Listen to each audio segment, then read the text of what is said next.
কবিগুরু রবীন্দ্রনাথ ঠাকুরের শ্রুতি নাটক তোতা কাহিনী।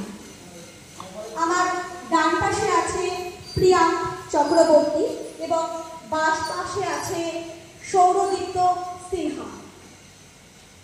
শুরু করছি তোতা কাহিনী।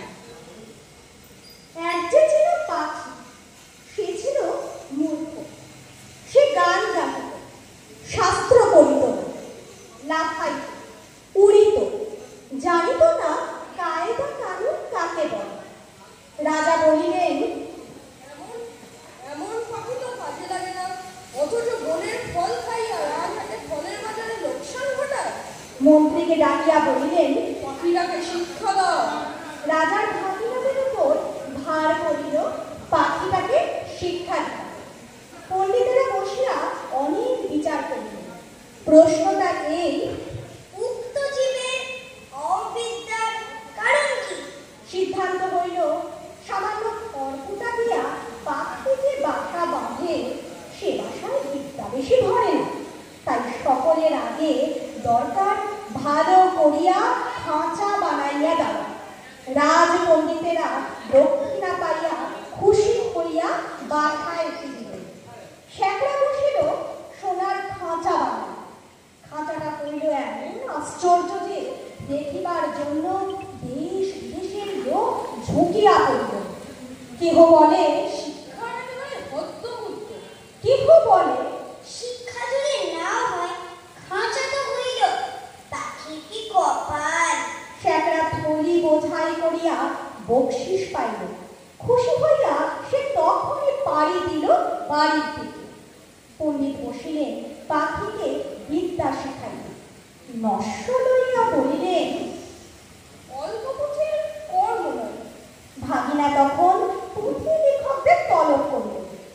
তারা পুঁথির নকল করিয়া এবং নকলের নকল করিয়া পর্বত প্রমাণ করিয়া তুলিল। যে দেখিল সেই বলিল, সাবাস, বিদ্যার ধরে না। লিপিকরের দল বাড়িতে শিখল বলদ বোঝাই করিল। তখনই ঘরের দিকে দৌড়িল। তাদের সংসারে আর টানাটানি রহিল না। অনেক দামের খাঁচাটার জন্য ভাগিনাদের খবরদারির সীমা নাই। মেরামত লাগিয়াই আছে। তারপরে ঝাড়া মোছা পালিশ করার ঘটা দেখিয়া সকলেই বলি, উন্নতি হইতেছে। লোক লাগিল বিস্তর এবং তাদের উপর নজর রাখিবার জন্য লোক লাগিল আরো বিস্তর। তারা মাস মাস মুঠা মুঠা তনখা পাইয়া সিন্ধুক বোঝাই করিল। তারা এবং তাদের মামাতো খুড়তো মাস্তুতো ভাইরা খুশি হইয়া কোঠা বালাখানায় গদি পাতিয়া বসিল। সংসারে অন্য অভাব অনেক আছে, কেবল নিন্দুক আছে যথেষ্ট। তারা বলিল, খাঁচাটার উন্নতি হইতেছে, কিন্তু পাখিটার খবর কেহ রাখে না। কথাটা রাজার কানে গেল। তিনি ভাগিনাকে ডাকিয়া বলিলেন, ভাগিনা, একই কথা শুনবি? ভাগিনা বলিল, মহারাজ, সত্য কথা যদি শুনিবেন তবে ডাকুন শেখরাদের, পণ্ডিতদের, লিপিকরদের ডাকুন, যারা মেরামত করে এবং মেরামত তদারক করিয়া বেড়ায়। নিন্দুকগুলো খাইতে পারে না বলিয়াই মন্দ কথা বলে। জবাব শুনিয়া রাজা অবস্থাটা পরিষ্কার বুঝিল। আর তখনই ভাগিনার গলায় সোনার হার চলিল।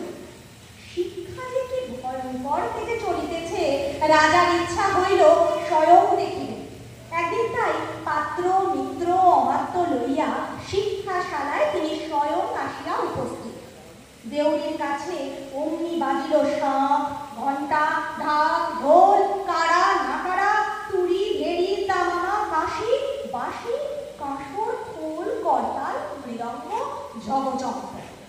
পণ্ডিতেরা গলা ছাড়িয়া টিকি নাড়িয়া মন্ত্র পাঠে লাগিল। স্ত্রী, মজুর, শেখরা, লিপিকর, তদারক, নাবিক আর মামাতো, পিস্ততো, খুড়তো এবং মাস্তুতো ভাই জয়ধ্বনি তুলিল। ভাগিনা বলিল, মহারাজ, কাণ্ডটা দেখিতেছেন? মহারাজ বলিলেন, আশ্চর্য, শব্দ কম নয়। ভাগিনা বলিল,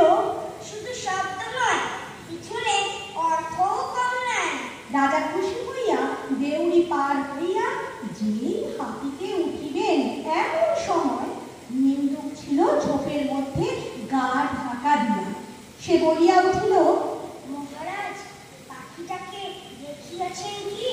রাজার চমক লাগিল। বলিলেন, ওই যা, মনে তো ছিল না, পাখিটাকে দেখা হয় না। ফিরিয়া আসিয়া পণ্ডিতকে বলিলেন, পাখিকে তোমরা কেমন শেখাও, তার কায়দাটা দেখা যায়। দেখা হইল, দেখিয়া বড় খুশি। কায়দাটা পাখিটার চেয়ে এত বেশি বড় যে পাখিটাকে দেখাই যায় না, মনে হয় তাকে না দেখিলেও চলে। রাজা বুঝিলেন আয়োজনের ত্রুটি নাই, খাঁচার দানা নাই, পানি নাই, কেবল রাশি রাশি পুঁথি হইতে রাশি রাশি পাতা ছিঁড়িয়া কলমের ডগা দিয়া পাখির মুখের মধ্যে ঠাসা হইতেছে। গান তো বন্ধই, চিৎকার করিবার ফাঁকটুকু পর্যন্ত বোঝা। দেখিলে শরীরে রোমাঞ্চ হয়।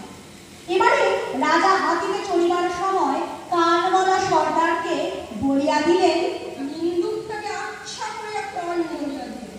পাখিটা দিনে দিনে ভদ্র দস্তুর মতো আধমরা হইয়া আসিল।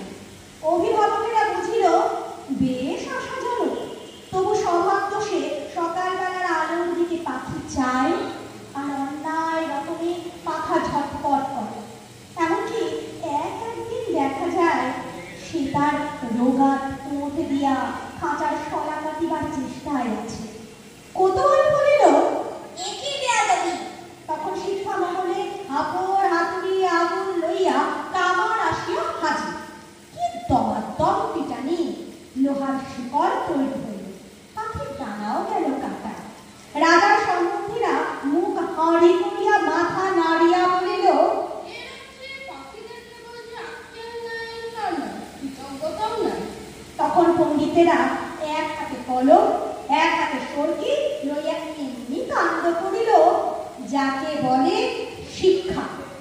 কাবারের পশার বাড়িয়া কামারমিতির গায়ে সোনা দানা চড়িল এবং কোতোয়ালের হুঁশিয়ারি দেখিয়া রাজা তাকে শিরোপা দিল। পাখিটা মরিল। কোনকালে যে কেউ তার ঠাকুর করতে পারে না। নিন্দুক লক্ষ্মী ছাড়া রটাইল, পাখি মরিয়াছে। ভাগিনাকে ডাকিয়া রাজা বলিলেন, ভাগিনা, এ কি কথা শুনি? ভাগিনা বলিল, মহারাজ, পাখিটার শিক্ষা পুরো হইয়াছে। রাজা শুধাইলেন, ও কি আর লাফায়? আরে রাম! আর কি ওরে? না, আর কি গান গায়? না, দানা না পাইলে আর কি চেঁচায়? না। রাজা বলিলেন, একবার পাখিটাকে আনো তো দেখি। পাখি আসিল, সঙ্গে কোতোয়াল আসিল, পাইক আসিল, ঘোর সওয়ার আসিল। রাজা পাখিটাকে টিপিলেন। সে হাঁ করিল না, হু করিল না, কেবল তার পেটের মধ্যে পুঁথির শুকনো পাতা গজ গজ খসখস করিতে লাগিল।